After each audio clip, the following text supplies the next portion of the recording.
All right, guys, welcome back to the Too Deep Coverage Podcast. Today, we're going to be going back over our Week 1 results from our Too Deep Challenge Fantasy League, the place where you can win real money just by watching alongside with me this season. More details on that later. We'll be going over what our best players did, who scored the most points, what teams performed well, and we'll see what our bench players can do for us this week.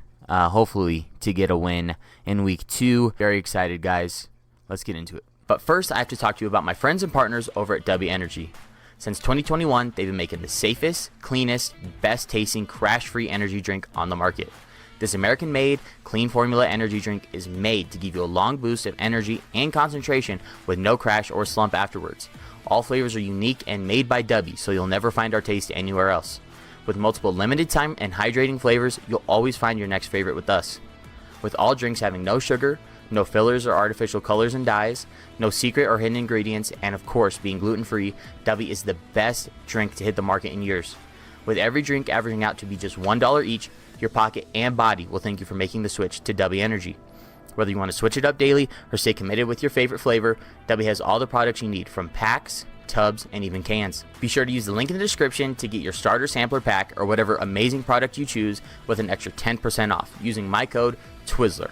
It's like the candy, but with a 2. Whizzler. Add some energy and focus back into your life today with W Energy. Alright, guys, look, we had a good week 1. I think a lot of teams underperformed. I think some teams overperformed. We kind of went over that in our video from yesterday. Go check that out if you haven't already. Let's get into it. Let's just get into it. Here we go.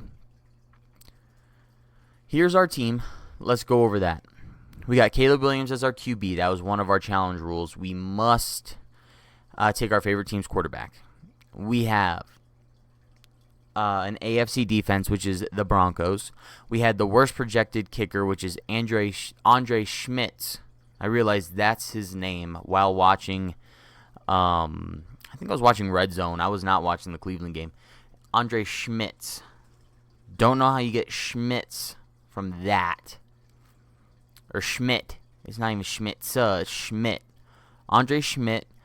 And then we also have no players from a rival division team on our team. So the only people we have are Chicago players. Here's our bench. Another Chicago player. No NFC North players here. All right. Now, like I said, we had a good week 1. So let's check out the score real quick. Let's click onto this. Yeah, guys, we did it. We got a week 1 win. I couldn't believe it. And the reason I really couldn't believe it is because I did not expect from my team to have a very good showing, especially since a lot of my guys are definitely not the top of their positions. And then look at this guy's team. Dak Prescott, Derrick Henry, Jonathan Taylor, Jamar Chase, Devontae Adams, TJ Hawkinson, Alvin Kamara, the Packers D, and Harrison Butker. This is honestly a great team to go against.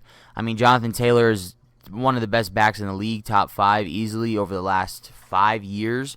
Everybody's been saying. Derrick Henry, top 2. Jamar Chase, number 1 last year. Devontae Adams, an all-star receiver. TJ Hawkinson, projected to be, I think he was projected to be number 2 tight end for the whole league. And Alvin Kamara, who's just probably one of the best flex players you can have.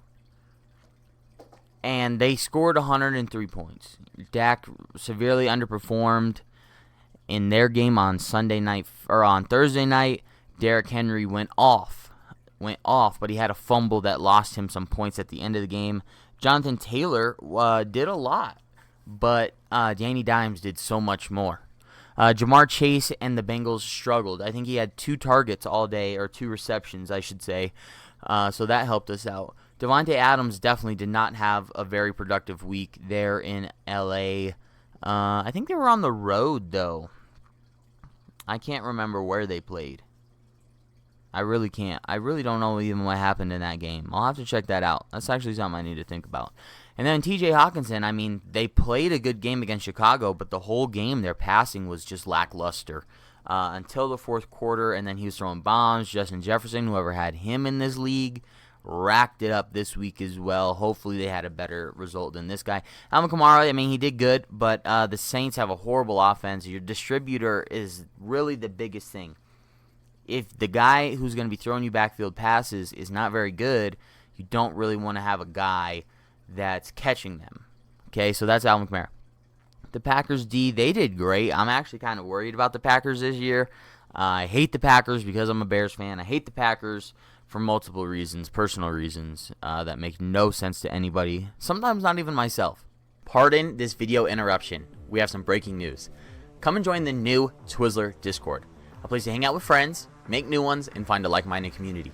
Find new people to game, chat, or even debate with. We have everything you want and need from Minecraft, Call of Duty, Fortnite, GTA, and our special areas to watch and talk sports. Be sure to join today and stay up to date with the community and all the content we have. Follow the Linktree link in the description, and we'll see you soon. Back to the video. Alright guys, so just a reminder for the rules, for the giveaway, for the challenge. If we win a game, that is how many people will be receiving the giveaway money. So we started 1-0. So, as of this moment, one person will be winning a giveaway. The problem is, the only way to get giveaway money is to lose a game. So we're 1-0. Got a bandage on. 1-0. One person will be receiving $0 worth. Now let's say we go 1-1. One person will be receiving $5. That's the giveaway, right?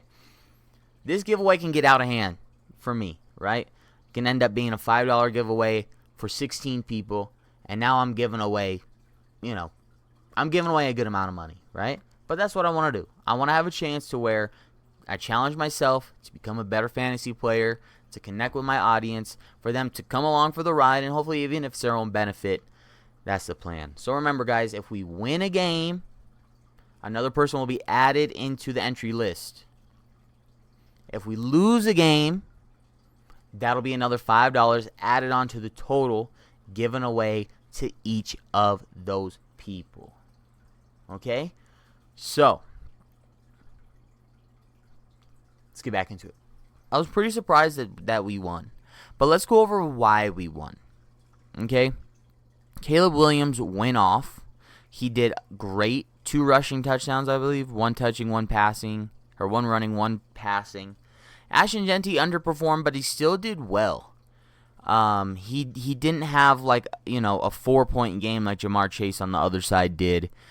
Kyron Williams, he's going to be a good wide receiver too all year.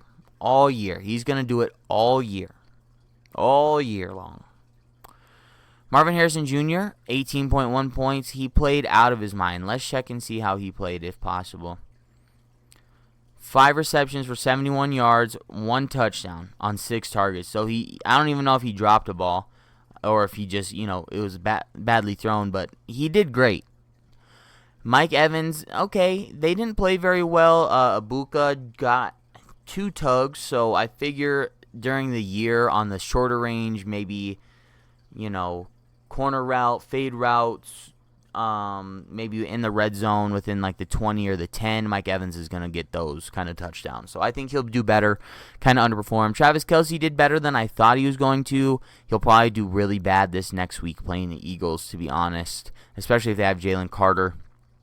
He's just going to get locked up. He got locked up last time, but he's like the 4th best projected tight end, and he probably still will be like a top 5 tight end all year, even if he's like in the lulls of himself. Let me just check and make sure that I'm not out of focus completely today. Okay. George Pickens, he didn't get targeted. I think that the trust, in-game trust between Dak and CD might be a little fractured, because I think Dak went home saying, man, we should have won that game. We should have beat them. We didn't have Micah. We didn't need Micah. He's thinking, I'm the man. I put the team on my back. I put the ball in your hands, and you dropped it twice. So the fact of the matter is, I think George Pickens is going to start getting a lot more targets, especially on those deeper sideline type balls, because Dak is just not going to trust him. Just not. The Broncos did great against Cam Ward, scoring 16 points. They're now the second best defense. I think it's probably maybe behind the Packers. I don't really know who the best position is. I'll have to check that out. And then Andre Schmidt's, he missed an extra point and a field goal, and that's why Cleveland lost the game. If they would have just had those, he would have won them the game, and they should have won. So I think Cincinnati is probably one of the worst Week 1 teams ever, right next to the Colts, but the Colts just won. So I think the Bengals are now the worst Week 1 team, because last year they lost to the horrible Patriots. This year they almost lost to the Browns, and they're like the worst team in the league this year, just composition-wise for sure.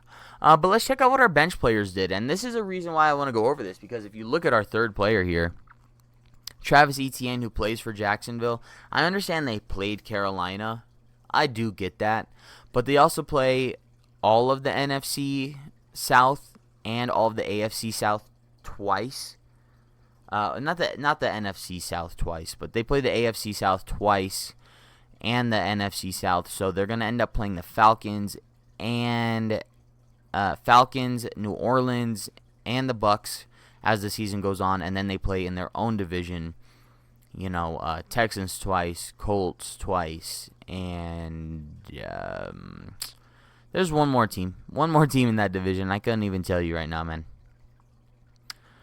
What I will say is that Etienne might become a part of our lineup. The reason why is because a lot of these games are going to be easy. Houston doesn't look very good. San Francisco doesn't look very good. Seattle doesn't look very good. Let's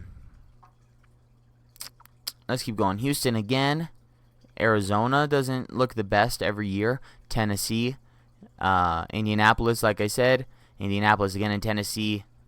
There's probably going to be 8 to 10 games where Etienne is at least at 12 fantasy points. And if we can fit him into our flex slot where George Pickens is and get 18 points instead of 6 points, that sounds like a good deal to me. Realistically, with the restrictions we had for our team, we really don't have a horrible